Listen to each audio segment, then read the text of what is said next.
Alain, propos d'un Normand. Le langage des cours.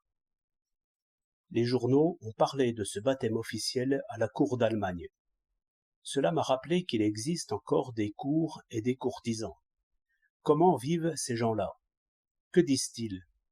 Que lisent-ils? Que pensent-ils? Je sais bien qu'ils sont hommes, et que, comme ils mangent, boivent, tous, se mouchent et le reste, ne font point d'enfants par l'oreille, ainsi ils désirent, craignent, aiment, haïssent, soupçonnent, devinent, conjecturent, critiquent, se vantent, craignent la mort et adorent les médecins. Car ainsi va la vie des portefaix et celle des rois depuis bien des siècles.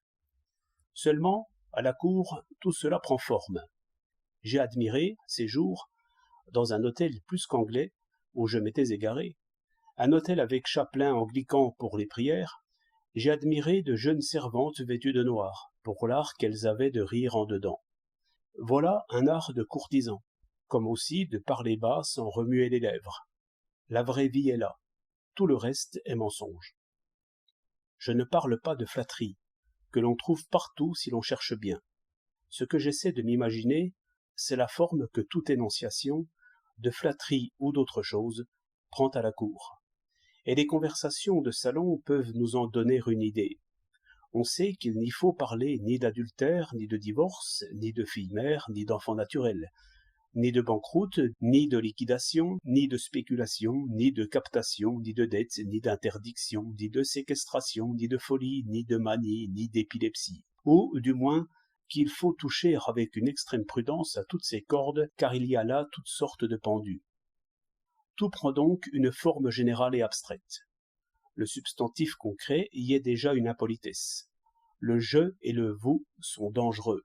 Les périphrases sont bonnes parce qu'elles n'éveillent point d'images individuelles. L'allégorie et l'allusion, quoique périlleuses, sont permises aux plus habiles, parce qu'elles ouvrent plusieurs chemins et ménagent de savantes retraites. Un bras vigoureux est mieux qu'un homme vigoureux. La force d'un bras, c'est mieux encore. Couronner une flamme, voilà une merveilleuse manière de dire ce que vous savez bien. De là la langue classique, qui est une langue d'esclaves. Les plus grands génies, dans les temps de servitude, n'ont pu échapper souvent à l'abstraction et à la périphrase. Et c'est quelque chose de comprendre pourquoi Racine est ennuyeux. Cela aide à le lire. 9 septembre 1906.